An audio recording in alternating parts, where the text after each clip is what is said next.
Selamat datang, selamat kembali ke rancangan di Gong Folks Podcast. Oh baik lagu dia kena dengan apa yang Faizal tengah pakai lah sekarang. Betul lah. Konsisten-nya Dan kita juga bersama dengan Wan dan Zal dalam studio. Apa khabar guys? Assalamualaikum. Waalaikumsalam warahmatullahi wabarakatuh. Ya, nampak. Rasa dia bawa mood lah bila Faizal pakai gini. Betul. Dia Aku bawa ada mood rasa lah. macam alamak Wangkai. Aku rasa macam kat daerah luar masjid kita tengah berbual ni. Kat Yemen lah. Yemen ya. Masjid Yemen lah. Masjid Yemen. Masjid Yemen lah. Betul. Kalau korang nampak, ada lah kalau dalam video ke, nampak Faizal dengan colour jubah dia yang sungguh orang kata tu macam memukau lah. Memukau Boleh menyinar. terpukau lah. Boleh terpukau dengan baskat rambut dia. Bazikat lah. Dia bazikat. Bazikat lah. Ya. Dan kita tahu Wan pun kurang sihat Wan. sihat, Wan. Berapa lama kau kurang sihat ni? Dah 2 minggu siul. Dah 2 minggu. 2 minggu lah. On off. Yes, Astaghfirullah. The whole family. Whole family. Ui. Apa ni kau cakap? Astaghfirullah. Wah. So what do you guys do? Kalau satu family sakit gitu, korang macam wife kau masih bekerja ambil MC berapa lama ke apa ke? First MC 5 days, second MC is 3 days. 8 hari lah total. Intermittent lah, tengah-tengah. Jalan in total lah 8 hari. Ya. Masya Allah. Habis macam mana kau puasa? Okey tak? Badan? Puasa. Puasa lah. Lipat je. Oh, lepak je tidur lah. Sebab kata orang mak-mak kita kan Wan kira Nak membesar. tak, dia bukan pasal mak nak membesar lah Wan. Salah. Aku tahu boleh. Apa? Jauh dari perut. Dia jauh daripada perut. Lagi satu Daripada perut. Lagi satu kalau mak-mak selalu kita cakap apa tahu? Apa li? Apa lagi? Kalau tak boleh paksa kalau tak boleh puasa jangan paksa diri. Macam kata Acap tadi, tak orang tak kita lah. Oh, mak-mak cakap gitu Hmm. Kalau tak boleh puasa, jangan kita memaksakan diri. Bila kecil lah. Bila time kecil kecil-kecil Bila dah besar, memang tak kena pelangkung. Ya, betul lah. Kalau dah macam umur Wan memang pelangkung lah. tapi siapa yang nak pelangkung dia? Saya dah tahu. Masa kau Zal lah. Faizal lah Faizal lah. Tak boleh, tak baik. Tak tak baik. baik. Tak baik. Orang tua kan nak kena hormat sikit. Kau tengok Wan. Wan, kau tengok. Betul lah, ada lagi tu pada aku. Betul lah. Kan kurang Dia kurang kepatut. ajar. Tak apa, nanti dia minta maaf dengan aku. Ya. Raya minta maaf. Betul apa? Tak payah, sekarang boleh minta maaf. Kita tak payah tunggu raya untuk minta maaf. Astaghfirullah. Macam mana kau berpuasa kau macam mana Zal? Zal. Alhamdulillah, so far so good. Ya ke? Sekarang jalan kurma je. Biasa hari 7 biji Baik Dia dah jadi saudagar kurma. Jangan matikan gitu lah Faizal. Sengaja nak test sekarang. Tengok ada kata. Habis macam mana kau buka kat luar ke first day dengan family ke? Tak, apa? always so far dengan family lah. Okay. Buka kat rumah ke kat luar? Kat rumah. Kat rumah lah. Ada orang yang memasak ataupun korang dua-dua dah plan memang nak masak untuk anak-anak? Tak lah, wife aku masak. Then tadi pula aku singgah tempat Masjid Sultan. Aku beli makanan untuk buka lah sikit lah. I see. Wife aku pun masih masak juga. Korang dah turun yang Masjid Sultannya tepi booth Belum. Dah aku Ribut dah. kan? Aku dah turun. How is it Ali Wow, it's a wonderful place whereby korang boleh dapatkan makanan-makanan di sana. The crowd. The crowd. Tentu aku pergi was not that busy sangat. Dia tak Kau busy berapa sangat. Dalam sekitar jam 6 petang gitu mas. Kenapa tak Kenapa tak nak busy apa? Dia tak busy sangat lah. Macam kau jalan masih ada space and kau tak terlanggar orang dan sebagainya. Masih okey lah. Kira well maintain lah. Ke pasal Ali jalan itu yang orang buat way yalah, lah. Starstruck Bagi space, lah. Yalah. Pasal kau jalan Ali. Struck Jalan lah. semua kasih space. Ali. Siap. Ya bro. Enabler Ya bro lagi Sudahlah. Tapi but then again cuma aku receive macam orang semua cakap kan back end kat DM diorang cakap tapi kat sana harga semua mahal-mahal lah. Mahal lah. Of course lah Cap, mahal lah. Share kat kita berapa dalam, mahal. okay, contohnya satu makanan tu boleh menjejak harga $13 to $15. Betul. So bagi aku kalau macam aku as a buyer, aku tak akan macam turun everyday lah kan. Tak semestinya aku nak kena turun everyday pasal kadang-kadang bila kita memikirkan pasal tentang hal-hal wang tu nak belanja tu kadang kau nak kena ada like $100 For family of 4 lah at yes least. Okay. Okay, yang kau pergi tu berapa yang kau bawa, yang kau spend? aku buat tabung aku Adil. Have to lah Kena bawa tabung Have to Adil. spend lah. Kau pecah kat situ juga Ali. Pecah kat situ. Alamak. Aku punya piggy pig lah. Piggy pig. Piggy pig pula. Apa pula? Piggy bank. Piggy Piggy bank. Aku spend about almost $50 to $60. Okay lah. Berapa banyak makanan yang kau dapat? Banyak juga Dil. Aku beli sate, aku beli golden bow, aku beli air, aku beli vade. Vade. Ada vadik dia berminyak rabak tau. Ada ya. Like kau gigit, lepas tu kau rasa all the way minyak. Itu yang sedap je. Tak boleh lah Orang bro. yang suka lah. Tak boleh lah. Tak boleh bro. Tu dah, kau dah telan minyak. Ini masing-masing yang tekak lah je. Tak boleh lah. Kadang-kadang orang punya tekak ada filter je. Kau nak kena faham. Yalah. Oil filter lah they call it. Ya. Korang dua dah pergi bazar lain ke ada ke? Belum lagi. Belum lagi. lah. Aku kat ni lah, yang kat Kandahar tu je. Kandahar. Kandahar. Kenapa kau pilih untuk pergi Kandahar tu? Oh, pasal aku tadi pergi Masjid Sultan. So dekat situ aku pergilah. Oh, yalah. Faizal Faizal Kira Faizal dengan nak show off dia pergi masjid Flex lah. lah. Korang tanya aku bilang lah kenapa aku pergi situ. Of course lah. Bergurau saja. Apa yang kau beli? Tadi aku beli apa Ini murtabak. Sardin murtabak sardin? Tak adalah, murtabak daging. Dan lepas tu aku beli this nachos Nachos apa lah? Yang smash nachos. Smash. So 2 piece about $14. And then aku beli yang apa dia popular tu, yang kentang dalam ada daging. Ada apa sos tu? Spart potatoes. Yeah, Spart. Spart. So aku beli some otak-otak semua. Everything more than $50 Kan? Tapi memang tak boleh lah. Aku rasa like this thing daripada last 2 years memang dah memang gini lah. Betul. But is it because of why? Because of the rental so high, that's why they have to increase the price of the. Of course cost to sales ratio kan. ratio Kalau rental lah. kau punya sales kau punya rental mahal, tempat pun kau have to But aku dengar feedback dia punya rental tak naik, macam tak naik. belasan ribu juga bro. Mungkin tak sahih lah apa yang kau dengar tu. Maybe lah. Main Islamic kan dia. Dia pakai jual main Islamic. Ya, sama juga macam property mahal. Ya. Maybe everything mahal. Every year mesti naik ya. Cakap pasal property, every year naik tak? Naik. Every year of course mesti naik. Of course. Berapa persen tu kan kalau naik? Last year if I'm not mistaken is 3%. 3%. Oh banyak juga. 2 something to 3% last year. So kalau like in 5 years time, so kau boleh take like 5 times 3 is like already 15%. Sama like that. Rabak weh. Banyak apa tu? Tapi aku pernah teringat yang korang ada cakap yang macam government akan buat apa measures. Jadi Cooling rumah measures. tak apa terlalu mahal untuk orang-orang beli ke apa. Cooling measures lah. Cooling measures is like, that's why they implement that the price seller can put as high as they want. Buyer pun boleh beli, tetapi dia orang tak boleh like macam seller letak harga nak jual 800,000 tetapi they going to jual at 800,000 juga. Maybe the valuation they will go at 700,000 based on the estimated value of the nearby house. Because if let's say seller letak 800,000, then HDB pun hentam juga, kasih juga valuation 800,000. Okay. Then neighbour lain pula tengok, okay dia ni 800,000, dia lagi tinggi, tingkat lagi tinggi, aku nak lagi tinggi, aku nak jual 850. So makin lama makin naik, there's nobody to curb this price. Then nanti akan haywire lah. So that's why government put macam valuation, they will very strict on this. So that means let's say buyer tu kau rasa kau mampu untuk bayar, kau nak beli at $100,000, aku letak valuation 700,000. Kalau kau okay to pay the COV 100,000, then kau bayar lah. So if kau not willing to pay 100,000 COV, then the valuation will still at 700,000. COV 100,000 kira Happen. It happens. Mana dah dapat cash 100,000? tu Cash deposit lah. Ya, itu kalau yang jual dengan beli, they have sales proceed, they can use from the sales proceed. Tapi macam mana yang first time buyer which they don't have cash in hand? Takkan nak pinjam Tailong? Tak boleh Li. Tak boleh. So that's the problem. First time buyer kebanyakannya Losing. They don't want to buy a house. They don't want to buy a house with COV. Okay.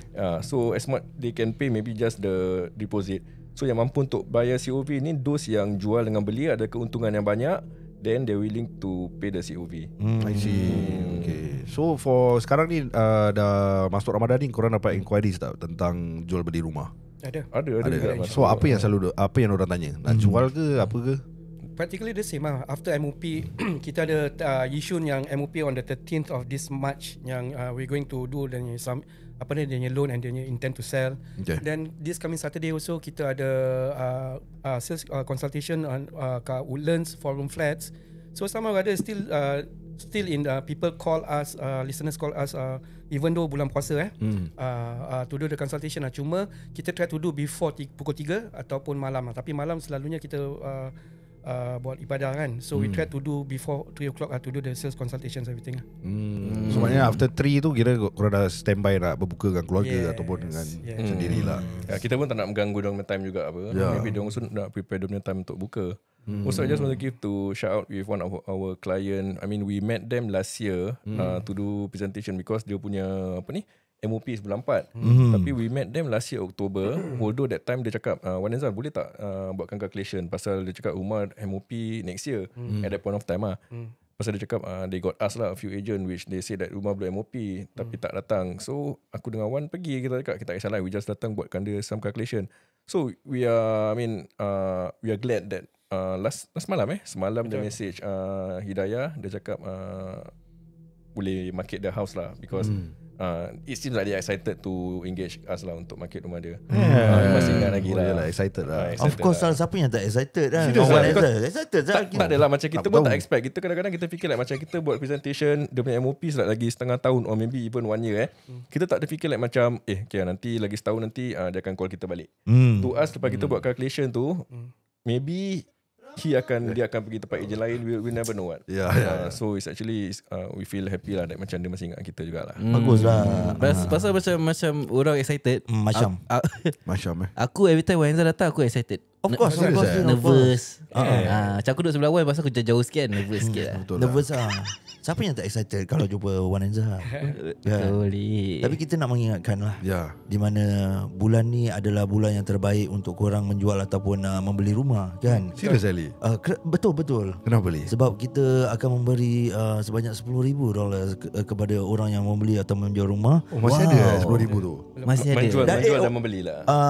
$9,999. $1 aku dah spend. Badi Beli badi. Oh, okay. Betul baik saya background dia tadi. Dia macam suding lah. Suding. Kalau orang yang tak macam susah nak tidur dengan lagu tu baik lah. Betul. Tapi tadi sebelum kita mula, kita ada discussion yang tadi korang can share macam apa. Contohnya dia punya parents dalam masuk prison lah. Okay, so contohnya let's say kalau owner both owner tak ada dalam prison, macam mana? How are they going to sell? Okay. Macam mana Wan? Aku Lepas tadi kau belum bual kan, kasi kau berbual. Time lah. Last month we get these consultations rumah in the northeast area. We are surprised, but we to know that house belong to the owners, and the owners respectively husband and wife kat dalam jail. Okay. Then I don't know how they communicate within themselves dengan anak dia. So anak dia engage us, stated that their parents want to sell the house lah. Okay, this is not complicated, but there's a lot of process. Okay, first of all, what he needs to do is the daughter have to go inside the prisons. Ni bukan, the husband and the father and the mother separate prison Of course. So they have we engage lawyer first. We engage a lawyer. So what a lawyer will do, lawyer will have this paper undertaking letters stated that they appoint the lawyers to do the conveyancing. Conveyancing maksudnya legal matters lah. Legal matters okay, conveyancing. Then of course at the same time also, because normally macam normal people, they want to do the intent to sell, they will do online. But just because of these situations, they have this a particular letter where they have to she has to go to the father first to sign on the intent to sell, then go to the mother's prison and sign the intent to sell. That particular form, then lawyer will submit to HDB. One thing. Secondly, that the father and mother have to appoint someone as a power of attorney. Okay, Faizal nak power attorney? Kira macam represent lah. Represent. Power of the letter that one mentioned is the incarceration letter. Okay, so with that letter, only then kita boleh buat intent to sell, then kita boleh start to market. Yes, because without that letter, kita tak boleh market, because usually intent to sell macam tadi one explain, kita just can do online with both seller punya SingPass. But we need that letter signed by both seller, then we can do the intent to sell lah. So we just dah tengah tunggu tunggu the letter. The process will take quite some time lah. Tapi as a agent, korang tak payah jumpa parents orang lah. Tak boleh. Kita tak boleh jumpa pun. Tak boleh. Tak boleh. Boleh visit apa? Only the lawyer boleh masuk lah. Tetapi at this point of time, only the daughters masuk untuk to make things easier. Bawa the paper for the father and mother to sign lah. It's not easy, Cap, because even the daughter so mention kat aku that even dia punya husband nak masuk pun, nak visit pun, banyak dia punya ni lah, paperwork nak kena sign semua. So kalau aku which is outsider dan nak jumpa dia punya ni, dia takkan kasih lah. Faham. Tapi reason for them want to sell the house kenapa? We got no idea. No idea, but I think because what the daughter wants to do, the daughter wants to get a rental flat. Oh, okay. So I think they just want to sell so that I think they maybe lepas dia keluar ada some saving ke apa. That's what I think lah. Okay. So kita about this thing too personal, kita tak tanyalah kenapa Yalah, of course dia lah. nak jual. Tapi contohnya kalau macam kita twist sikit lah cerita dia Baik Li. Contohnya kalau macam okay, dia beli BTO tapi parents masuk prison tapi belum MOP lagi. Umur dia punya flat tu baru 3 tahun. Oh ya. Tapi diorang intend to sell. Macam mana kalau gitu Meaning siapa? Rumah tu parents punya rumah just turn, okay, in that case memang tak boleh jual juga. So but you still need to make an appeal to HDB in order for HDB to get approval to sell the house. So it depends the situations. Kalau HDB approve, then the process macam sekarang ni you know, go to the prison, get the document signed, then engage the lawyer, engage the power of attorney. Tapi kalau lah if let's say HDB tak approve, then you have to wait until 5 years Tapi kalau nak wait until 5 years, sekarang let's say parents kat dalam prison, siapa nak pergi membayar? Let's say tak bekerja. Ini baru aku nak cakap ni, the reason tadi yang they want to sell is because no one is going to pay for the loan. Yalah. Yeah, so that's why they have to sell the house so that the daughter, which maybe the salary tak tinggi sangat, dia sewa rumah. So rumah tu yang duit keuntungan yang akan dapat tu akan letak dalam saving mak bapak dia. Oh, okay. So same goes to like macam let's say kau cakap 3 tahun dah MOP tapi dua-dua maybe kat dalam. Siapa nak bayar tu mortgage kan? So what they can do, they need to appeal first lah. Kalau HDB rasa okay to sell before MOP, the reason why is because both seller is kat prison, then they might allow and then can sell lah. Oh, dia nak kena appeal jugalah. Yes, nak kena appeal. Aku ingat auto pasal HDB mesti tahu ke parent dah masuk prison. Tak boleh. siapa nak bayar. As long memang kau boleh MOP, you want to sell, kau nak kena appeal juga. Faham. Dah nak kena appeal Tapi juga. tak confirm whether can get approved also, because you know the situation also, even though you are divorced then you divorce within the MOP. HDB tried by all means to get the house back instead of sell at open market. Now diorang very stringent, meaning as such that walaupun kita appeal, kita tak boleh confirm yang HDB got approval. Ada juga kita punya appeal to HDB tak approve juga. So kalau that is case on divorce, sekarang if let's say mother and father kat dalam prison, kenapa nak kena jual? Where else you masih ada hutang kan? HDB can just take back only the house, what? Right? Kenapa nak kena jual at open market? Tapi diorang tak ada keuntungan lah at the end. Kalau lah HDB tarik your house, right? Likely there's no keuntungan. Wah. Sebab tu kita penjual ni takut kalau HDB nak tarik rumah tu instead of selling at open market. Tapi kadang-kadang dah bopian Ali. Macam kalau dah macam prison ni case, tapi kau sebagai anak contohnya, kita tak cukup duit sendiri nak bayar. Dah tak boleh fikir untung ke rugi lah. Yang penting kita dapat move out and then we can pay, like for example like rental house yang ikut kemampuan lah kan. Itu kalau ada anak Cap. Kalau tak ada anak, macam mana diorang nak communicate isteri dengan husband Tunggu sampai keluar, tak tahu bila diorang keluar. Itu lah. Habis berabuk rumah kat rumah. But it's a bit unique husband and wife kat prison. Selalunya satu je kan. Kita buat case lah. Kita encounter selalunya satu, but this is two. So from there aku dengan Faizal belajar how to settle this case. So the first thing when we encounter this thing, we just need to get the lawyers, then we get the advise the lawyers. So lawyers will work together with us. So what is the next step? Faham. So this is practically a blueprint for us in future. Kalau sesiapa macam gini pun kita dah tahu nak buat apa. Sekejap, aku nak try faham kan. Kalau anak dia nak kena engage lawyer ke korang yang engage lawyer untuk anak dia? Recommend lah. Korang recommend je lah. Kita recommend. Faham lah. So tu sikit banyak lah yang kita dapat coverkan tentang isu kalau let's say prison ke atau apa. Ataupun kalau korang sendiri ada isu yang korang belum pernah dengar apa yang Wan Enza sampaikan, you guys can also DM them and also follow them and tanya diorang personally, and yalah, jual beli rumah insyaAllah diorang akan settlekan. Ya, betul. So korang boleh follow mereka di Facebook, Instagram dan juga di TikTok @Wan Enza, atau boleh call atau WhatsApp di 9196 0066 9196 0066. Dan sekiranya kalau anda nak membeli rumah atau nak menjual rumah, bolehlah mencari Wan Enza, WhatsApp atau DM mereka sekarang juga.